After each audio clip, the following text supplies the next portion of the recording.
Hello, Internet, and welcome back to the Story Nook.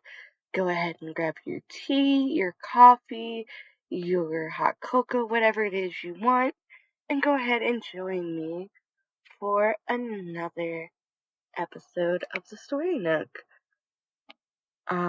Today we are going to be reading stories from Revenge, r/Revenge, and our first story today comes from r/Petty Revenge. And it is posted by user Indigo Wolf. And it's titled, Two Guys Tried to Turn Me Into a Bet. I Won. So I was dating a guy I'd met at karaoke. We shall call him Ryan. He was good friends with the karaoke host, who we shall call Cherry. I worked as the only female dancer at the same bar they ran karaoke.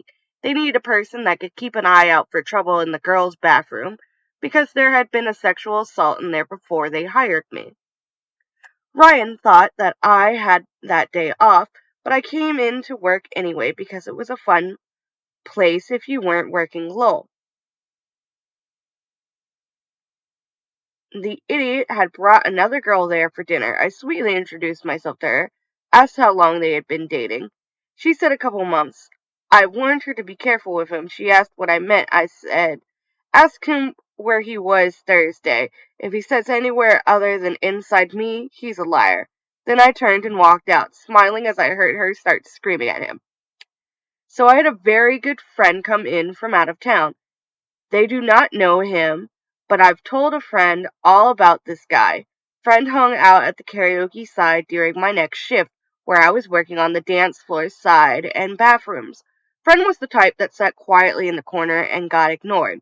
The true fly on the wall type person. So Jerry is giving Ryan crap about getting caught cheating. Ryan says I'm too smart to be fooled, and Jerry says, correctly, that Ryan was a fool to bring the other girl here. Ryan says, it's not like you could get one over on her if you tried, which led them to making a bet.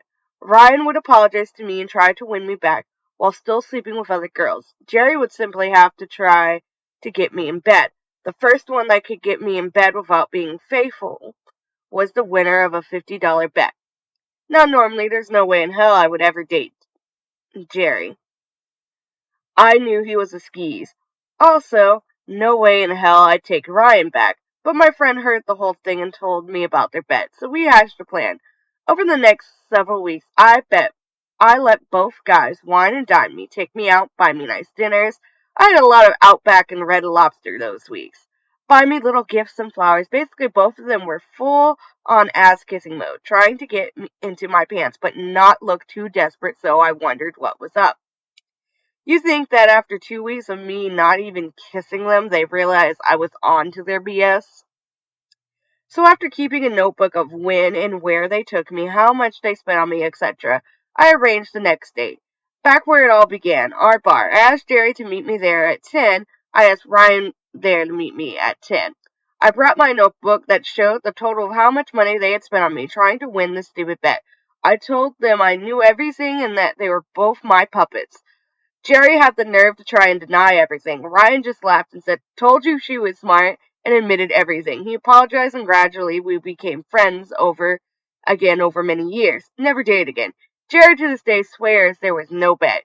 He just can't admit that I won.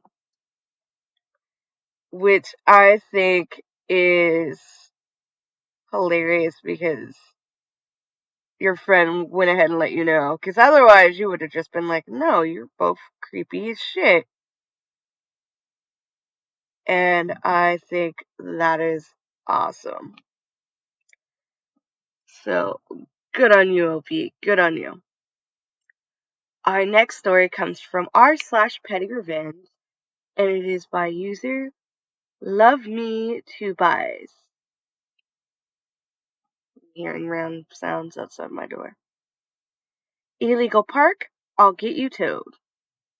Yesterday, I go to Walmart to return faulty ink cartridges, and also 'cause it came with 2 black inks, not black, red, yellow, blue anyway. I see some jerks decide to take his huge giant truck and double park illegally on the handicapped spots with no blue placard, and another car was parked in the no parking area, like the area with the cross lines. I have a disability, but I don't usually choose to park handicapped because unless I have a severe MS flare, I can walk, so I don't feel the need to park close. Probably the third time this week I go to that area often. So, feeling petty, and also pissed because what if a handicapped person needed it, I decided to call the non-emergency police line to report the violation and give both plate numbers. Cops arrived pretty quickly. I told them what I saw. They also confirmed no handicap placard for the truck and let me go on my merry way. An hour later, I'm walking out with a bag of needed groceries and a receipt for my refund. Customer service had a long line, and I see two tow trucks getting the illegally parked vehicles. It's at this moment the owners happen to come out, and I'm close enough to hear that they were yelling, so it wasn't hard to hear.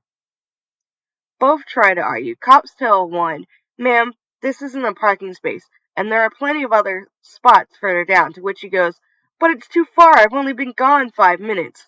The guy in the truck also said he was gone for 5 minutes, and the other officer is like, "That's funny, 'cause we got this report an hour ago." "Oh, and sir," as she gestured to the irate truck owner, "do you have a handicap permit? I will let you off with a warning." Guy grumbles, "No, I don't have an effing permit. Do I look like a cripple?" She looks like she sighs and writes a ticket and hands it to him, and he turned red and screamed, $2,000. Are you effing kidding me?" She says plainly, "Take it up with traffic court, sir, not me." The other lady got fined $500 for illegally parking, and both cars were towed, leaving their owners calling people to come get them all pissed and angry. I walked to my car snickering to myself and drove home. Moral of the story, don't park illegally, especially in handicap zones. Like, that is awesome. Like, to just get them back like that. Because I'm just like, so many people park in those spots and they really, really should not be parking in those spots. So, yeah, that is awesome. And our next story, we're going to do 3 this time because these stories are fairly short today, is also another story from Petty Revenge, and it's called Metal Man 7. That's who posted it. And they titled it, I publicly called out a former coworker for blowing snot in his hands 20 years later. Back in my high school days, I was a cook in a popular fried chicken restaurant that was also a taco restaurant. I was a good cook. I was fast, could manage cooking enough food with minimum waste, even on busy days. But most importantly, I was clean. I rotated stock, scrubbed the cooler every weekend, and my manager basically just let me do my thing. It was one of my favorite jobs. On Sunday, we would typically have 2 cooks to deal with the church rush. One day, Daniel, that's this nasty effer's real name, blew his hand full of snot and wiped it on his filthy apron that was still dirty from his Saturday shift.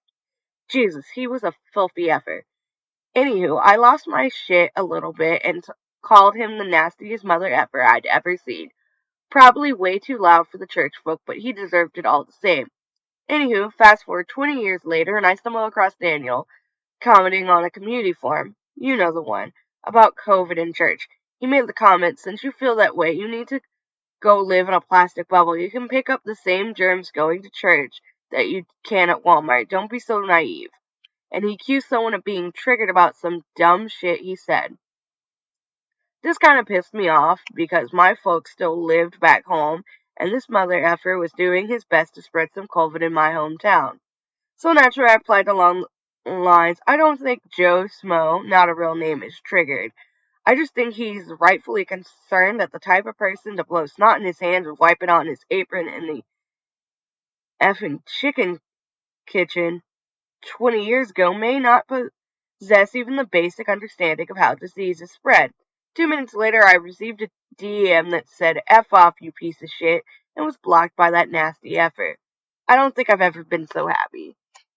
And frankly, I think that's just the perfect way to, like, handle it. Like, they're complaining about people, because COVID's very serious. Like, you shouldn't take that stuff lightly.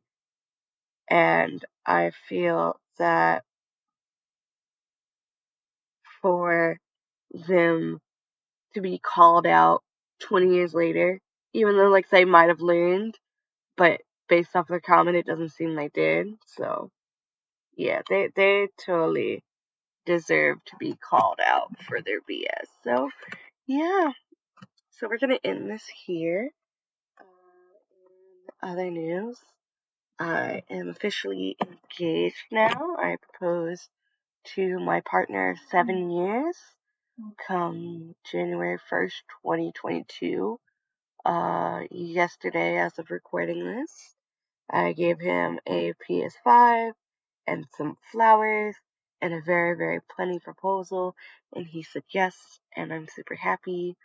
I have a job interview today for a warehouse in my area that pays more than the current warehouse job I have, so I'm hoping that'll go well. So, yeah, hopefully, all will be well. But yeah, stay safe, stay happy, and bye bye.